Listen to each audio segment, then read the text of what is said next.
आज हम प्रागैतिहासिक क्वेश्चन से 40 क्वेश्चन है न, मोहनजोदड़ो से 40 क्वेश्चन, उत्तर वैदिक काल और ऋग वैदिक काल से 40 क्वेश्चन, यानी कि हम 120 क्वेश्चन आज आपको सॉल्यूशन कराएंगे। और सॉल्यूशन इस बात से कराएंगे कि हमने इसको पढ़ाया है, तो पढ़ाया है तो मेरा फर्ज बनता है कि क्वेश्चन आंसर को भी करवा दे, ताकि क्वेश्चन आंसर करेंगे तब ना आपको समझ में आएगा कि क्या है, कितने पानी में हम हैं। पहला क्वेश्चन है कि त्रिपिटक ग्रंथ, धर्म ग्रंथ त्रिपिटक धर्म ग्रंथ क्या है? क्या बौद्ध धर्म है या जैन धर्म है? प्रश्न उठाइए। ये है त्रिपिटक, जहां 3 पटक वहां होगा बौद्ध धर्म। देखिए विश्व उस कुछ बोलता जैन धर्म कभी नहीं होगा, जब भी होगा बौद्ध धर्म होगा। क्या हुआ? जातक कौन सा धर्म है? तो बौद्ध धर्म है, बौद्ध धर्म है। ये सब पढ़ाया नहीं, लेकिन पढ़ना चाहिए। अब आइए, एक प्रश्न है कि अष्टधामी किसके द्वारा लिखी गई है? अष्टधामी किसके द्वारा लिखी गई है? तो ये होगा वेद व्यास द्वारा। क्वेश्चन नंबर 12, क्वेश्चन नंबर 12 नहीं, पाणिनि द्वारा, पाणिनि द्वारा। हर्षचरिता, हर्षचरिता किसकी रचना है? पूछ देगा हर्षचरिता किसकी रचना है? तो ये होगा बाणभट्ट, वाणभट्ट। हर्षचरिता किसकी रचना है? तो वाणभट्ट की रचना है। इस ढंग से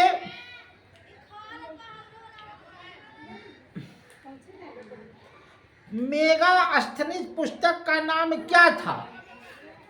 मेगास्थनीज पुस्तक का नाम क्या था? तो इसका नाम था इंडिका। मेगास्थनीज पुस्तक का क्या नाम था? तो इसका नाम था इंडिका। इस ढंग से जो है आपको क्वेश्चन आंसर हम करवाते जाएंगे। उसके बाद है फरहान किसके शासन काल में भारत आया था? फरहान किसके काल में भारत आया था? तो जहां दूर लिखल रहे और उसके बाद लिखल रहे चंद्रगुप्त मौर्य, उसी के काल में भारत आया था। पूछेगा अल-बिरूनी किसके साल में, किसके शासन काल में इतिहासकार था? है न? तो मोहम्मद बिन तुगलक। अल-बिरूनी किसके शासन काल में, अल-बिरूनी किसके शासन काल में इतिहासकार था? तो उसका होगा मोहम्मद बिन तुगलक। क्या होगा? मोहम्मद बिन तुगलक। तो इस ढंग से हमने 40 क्वेश्चन का आज बताया। और देखिए,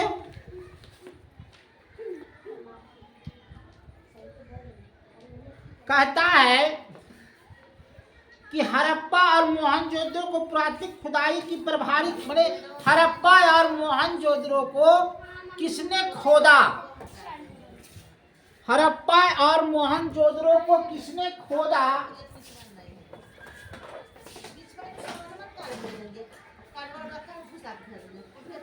हड़प्पा मोहनजोदड़ो को किसने खोजा? किसने खोजा? 37 का हो जाएगा सन जॉन मार्शल। सन जॉन मार्शल, ये सन जॉन मार्शल साहेब हड़प्पा और मोहनजोदड़ो की खुदाई किए और जिसमें पुरातत्विक चीजें मिला, जैसे कांसा के बर्तन मिला, ये सब मिला।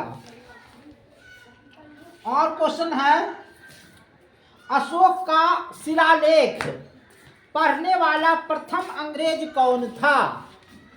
अशोक का शिलालेख, तो अशोक का जो शिलालेख था वह किसने सर्वप्रथम पढ़ा? James princess. जेम्स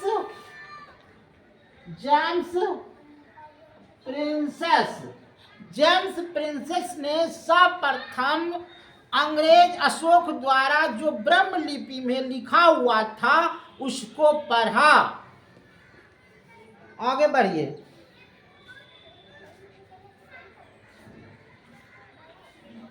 अब देखिए, अशोक ने पाकिस्तान में और पाकिस्तान से प्राप्त शिलालेख में जो कौन सा लिपि में लिखा हुआ था, तो याद रखिएगा खरोष्टी। देखिए बात यहां है, अशोक ने खरोष्टी पाकिस्तानी भाषा है और भारत में जो लिखा गया है वह ब्रह्म लिपि।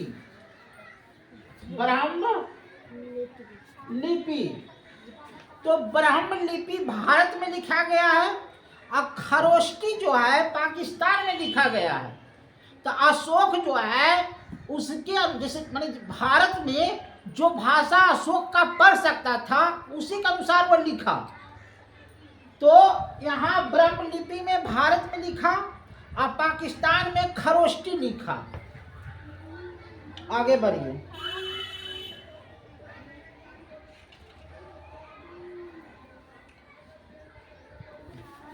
उसके बाद आइए पूर्व पाषाण काल। हमने इतना चीज बताया है। अंकोरवाट्टा कहाँ स्थित था? अंकोरवाट्टा 71 का दी कंबोडिया में। अंकोरवाट्टा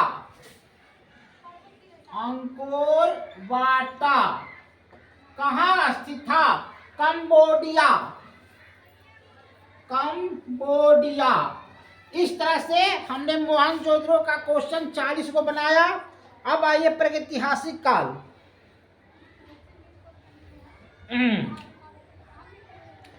प्रागैतिहासिक काल में सबसे पहले क्वेश्चन क्या है उसको देख लेते हैं। आधुनिक मानव का हाल का पूर्वज कौन है?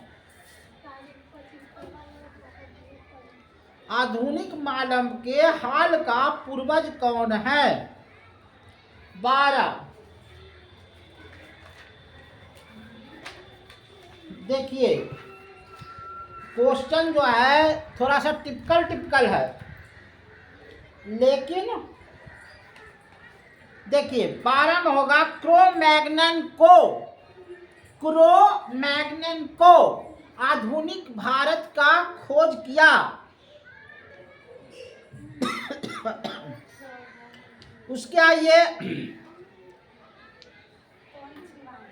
किस स्थल पर भारतीय पुरातत्व कलाकृति की खोज की गई? कहाँ की गई? दयामाबाद 16। पल्लवर्णम, दमाबाद नहीं, दमाबाद और पल्लवर्णम, तब पल्लवर्णम। उसके बाद आइए, भारत के प्राकृतिक मानव प्राचीन जीवाश्म निम्नलिखित में से किसके स्थल पर मिला है? भीमटेक कहाँ मिला है जी? देखिए, हथनौरा भारत के प्रागैतिहासिक मानव का प्राचीनतम जीवाश्म निम्नलिखित में से किस स्थल पर मिला है? तो हथनौरा। देखिए, क्वेश्चन को जो है ना घुमा तुमा के पूछेगा, लेकिन जवाब जो है आपको सटीक देना है ना। अब देखिए, ये दिखाई दे रहा जी, पूछेगा कि भारत में नवपाषाण स्थल का सर्वप्रथम सूचित किया गया था। नवपाषाण युग को किस भाग में सूचित किया था? तो कोल्डिहा में 118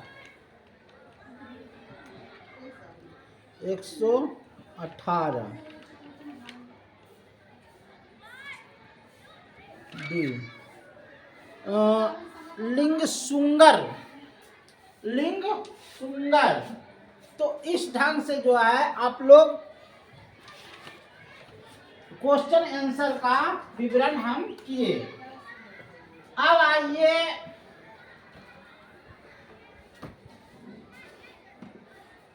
इसमें बहुत सा क्वेश्चन है, लेकिन हम सभी का वर्णन नहीं कर रहे हैं। हम और इम्पोर्टेंट क्वेश्चन का वर्णन करेंगे। अब आइए, सिंधु घाटी सभ्यता। सिंधु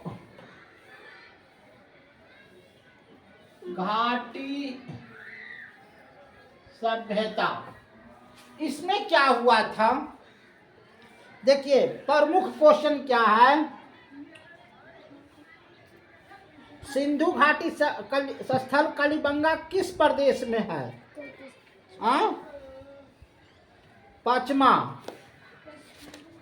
पचमा का हो जाएगा कि कालीबंगा जो है राजस्थान में है।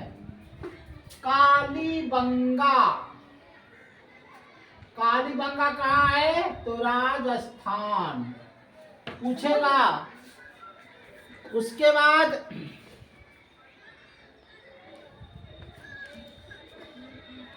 किस पदार्थ का प्रयोग हड़प्पा काल में मुहरों के लिए निर्माण के रूप में होता था? तक खेल खड़ी। मुहर किससे बनता था?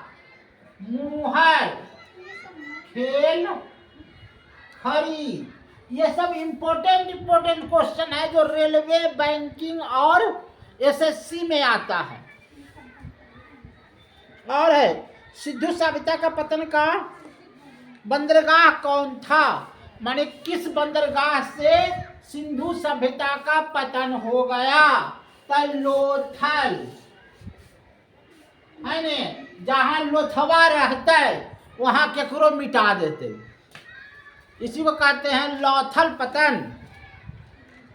उसके बाद है, सिंधु सभ्यता के ईंटों का अलंकार किस स्थान से मिला है ने? मोहनजोदड़ो। कैमा है? 25वां। सही बात है, मोहनजोदड़ो से। पहले भी आपको कहे थे कि मोहनजोदड़ो ईटा मिला है, जो सीढ़ी बना हुआ था, तो मोहनजोदड़ो में क्या मिला था? ईटा। आगे बढ़िए, हड़प्पा काली स्थल गुजरात में कहाँ है? तो हड़प्पा काली स्थल कहाँ है? 29 का डी। लोथल में।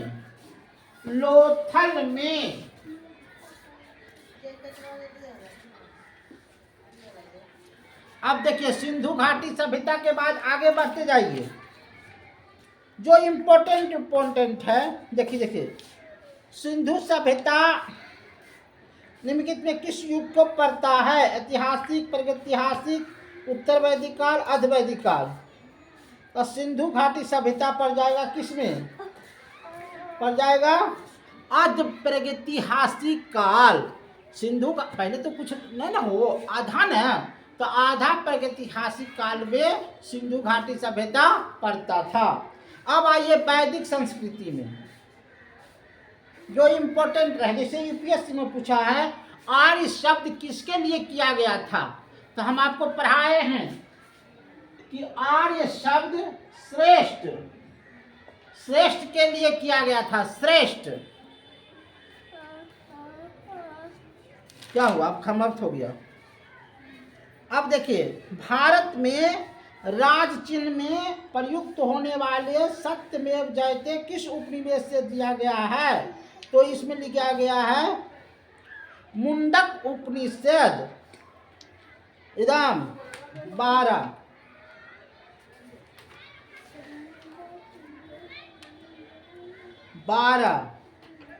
एकदम सही बात है। मुंड उपनिषद आपको लिखल रहेगा बृहत नायक उपनिषद नहीं, सत्यमेव जयते कहाँ से लिया गया है? मुंड उपनिषद से।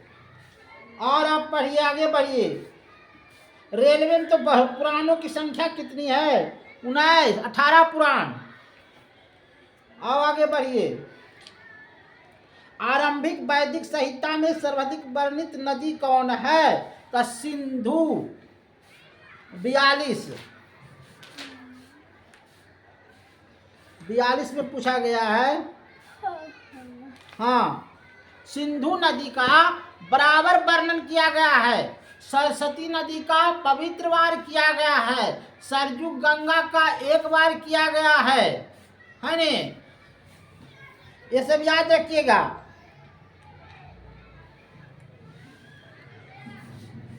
ऋग्वेद किस पर आधारित है? यूपीएससी में पूछा है 48।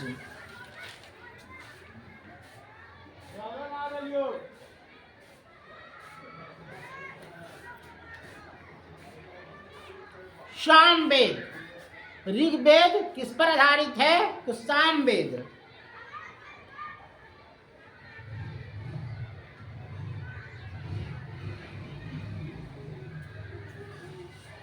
जादूगर माने किस में पूछेगा? अर्थवेद में। जादूगर और तो इम्पोर्टेंट नहीं है। ऋग्वेद में अघन्य, अघन्य किसको बोलता था? गौ को, जो गौ की हत्या कर देता था। आज से हम आपको ये चैप्टर जो है समाप्त होता है। कल से हम पढ़ाएंगे महाजन पद। देखिए, महाजन पद जो है, महाजन पद, इससे आपको कोई भी विभाग में चले जाइए, 2 क्वेश्चन आपको जरूर पूछेगा।